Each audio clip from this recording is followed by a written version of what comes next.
देख रहे हैं हरित प्रवाह समाचार। आपके साथ मैं हूं राशि। आइए खबरों की शुरुआत करेंगे। खबर मध्य प्रदेश के रीवा जिले से, जहां पर रीवा शहर में संचालित KVM स्कूल के खिलाफ NSUI ने मोर्चा खोल दिया है। NSUI के पदाधिकारियों ने प्रेस कॉन्फ्रेंस कर बताया कि मेरे द्वारा सूचना के अधिकार के तहत जवाब मांगा गया था, मगर DEO के पद पर जब थे उस समय की जानकारी मेरे द्वारा मांगी गई थी, मगर उन्होंने जवाब नहीं दिया। मेरे ऊपर मनगढ़ंत आरोप भी लगा दिए थे। उनके द्वारा मुझे बदनाम करने की साजिश की गई। उनके द्वारा बोला गया कि रवि सुमित के घर से 3 लोग पढ़ते हैं जिनकी 2-2 साल की फीस जमा नहीं है, जबकि मेरे पास फीस जमा की राशि भी है। मेरे खिलाफ सोशल मीडिया पर भ्रामक जानकारी दी गई है।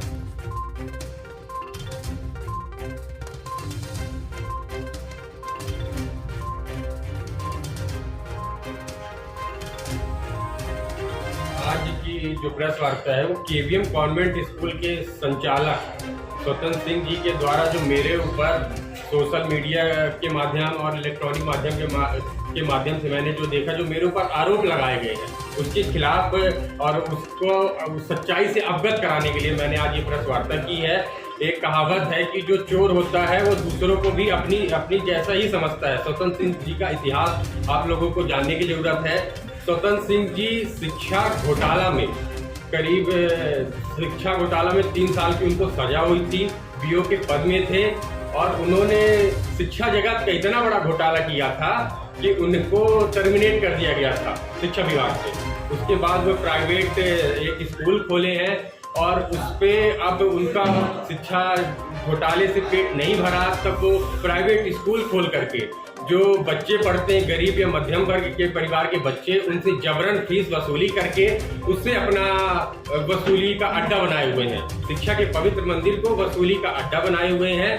उनके द्वारा न तो लॉकडाउन कोरोना में जब उच्चतम न्यायालय और सरकार का आदेश था, पूरे भारतवर्ष में, संपूर्ण भारत में लॉकडाउन था, ऑनलाइन क्लासेस का प्रावधान था, उनके द्वारा न तो एक भी दिन ऑनलाइन क्लासेस ली गई, न तो किसी तरह की लाइव क्लासेस चलाई गई, पर परिजनों को और बच्चों को प्रताड़ित करके व्हाट्सएप के माध्यम से जो पढ़ाई का ग्रुप था उसमें वो फीस के लिए दबाव बना रहे थे और बच्चों को परीक्षा से वंचित कर रहे थे। बच्चों को परीक्षा नहीं देने दिया जा रहा था। इससे पहले भी जब अर्धवार्षिक परीक्षा थी तब हमने जिला शिक्षा अधिकारी के पास ज्ञापन सौंपा और हमने उनसे मांग की कि जिन बच्चों को परीक्षा नहीं देने दिया जा रहा है उनको परीक्षा दिलवाई जाए। उस आदेश को भी उन्होंने दरकिनार किया, कुछ भी नहीं माने उस आदेश को और बच्चों को परीक्षा से वंचित किया।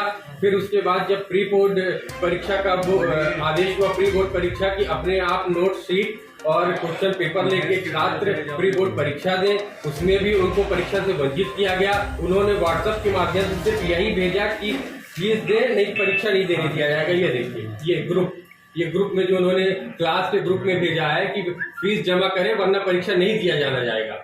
और ये देखिए न्यायालय का आदेश है कि फीस जब ऑनलाइन क्लास दी जाएगी तभी फीस दिया जाएगा। सुप्रीम कोर्ट और राज्य शासन का आदेश है। ये देखिए, उसके बाद भी उनको शिक्षा जगत के माफिया हैं और कई ऐसे प्राइवेट संस्था, प्राइवेट विद्यालय, प्राइवेट कोचिंग सेंटर हैं जो छात्रों को मजबूर करके उनसे फीस वसूली कर रही है।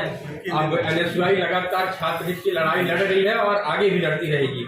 जिस तरह प्रदेश के हमारे मुख्यमंत्री कमलनाथ जी ने सूद के खिलाफ युद्ध किया है, उसी तरह NSUI भी गलत के खिलाफ आवाज उठाएगी और सच्चाई के साथ आगे बढ़ेगी। और उसके लिए हमें चाहे सड़क से लेके भोपाल तक लड़ना पड़े, उसके लिए भी NSUI लड़ेगी। यहाँ जिले पे मेरा छोटा भाई पंकज, शुभम सिंह चंदेल आदि लोग जो हमारे पदाधिकारी वो सब लड़ाई लड़ रहे हैं और प्रदेश में हमारे प्रदेश अध्यक्ष माननीय मंजू त्रिपाठी जी भी लड़ाई लड़ रहे हैं। और इस मुद्दे को जो यहाँ रीवा जिले का, इस मुद्दे को हम प्रदेश तक ले जाएंगे और शिक्षा मंत्रालय तक का घेराव करेंगे। उनसे हम पूछेंगे कि जब क्लास लगाई नहीं गई तो फीस किस बात की, जब पढ़ाई नहीं कराई गई तो फीस किस बात की। और शिवराज सरकार का भी दौरा चरित सामने आ रहा है। एक बार कहते हैं शिवराज सरकार का आदेश आता है जुलाई में कि फीस सिर्फ ट्यूशन फीस ली जाएगी, फीस माफ करी जाएगी, और उसके बाद फिर उनका आदेश आता है कि नहीं, पूरी फीस ली जाएगी। उद्योगपतियों का और सबका कर्ज माफ कर सकते हैं, पर क्या गरीब परिवार, मध्यम परिवार के बच्चों की फीस माफ नहीं कर सकती है सरकार? ऐसे ही माफिया जो कि बीजेपी के संरक्षक बन के विद्यालय संचालित करे हुए हैं और शिक्षा जगत को बदनाम कर रहे हैं, शिक्षा के पवित्र मंदिर को व्यापारी व वसूली का अड्डा बनाए हुए हैं। ऐसे ही माफिया स्वतंत्र सिंह है एवं और कई हैं, जैसे बिल्ली बिलाव स्कूल हो गई। अब अगली कार्रवाई हमारी उसके खिलाफ होगी। हमने सूचना के अधिकार पे जानकारी मांगी। जहां बच्चे पढ़ते हैं वहां जानने का अधिकार है कि अगर विद्यालय 12वीं तक है तो उनको जो शिक्षक पढ़ा रहे हैं उनकी क्या योग्यता है, वो किस योग्यता पे बच्चों को पढ़ाई करा रहे हैं। हमने वही जानकारी मांगी। न तो हमारे द्वारा किसी भी उनके शिक्षक में, न विद्यालय में जाके अभद्रता की गई, न तो किसी तरह किसी से वाद विवाद किया गया। उसके बाद भी उनके ऊपर उन्होंने मेरे ऊपर आरोप लगाया जो कि सरासर गलत है। क्या कुछ साक्ष्य उन्होंने दिखाए कि मेरे द्वारा ऐसा कुछ किया गया? मैं तो ये साक्ष्य से बात कर रहा हूँ। ये देखिए, ये प्रदेश का है, ये जो मैंने आरटीआई लगाई, ये आवेदन जो मैंने जिला शिक्षा अधिकारी को दिए थे, उसके बाद भी शिक्षा अधिकारी भी द्वारा कुछ नहीं किया गया क्योंकि वो खुद बीओ के पद में थे। तो कहीं ना कहीं शिक्षा अधिकारी की भी उनके साथ मिली भगत है। जबकि परीक्षा चल रही थी तो क्या शिक्षा अधिकारी ने ये एक भी आदेश निकाला कि कोई भी प्राइवेट संस्था, प्राइवेट विद्यालय बच्चों को परीक्षा से वंचित न करे?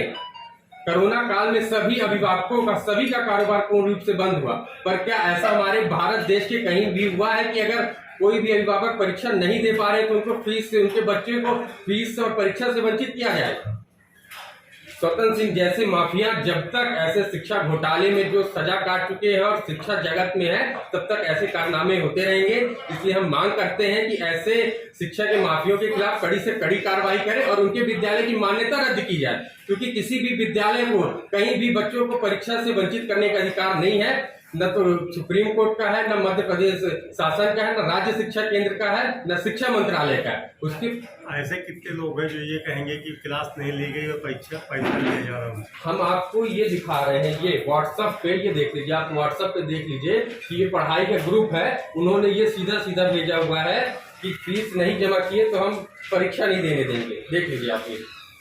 इस बुलेटिन में फिलहाल के लिए इतना ही। अपडेट्स के लिए याद हो कि दिनांक 5 तारीख को 2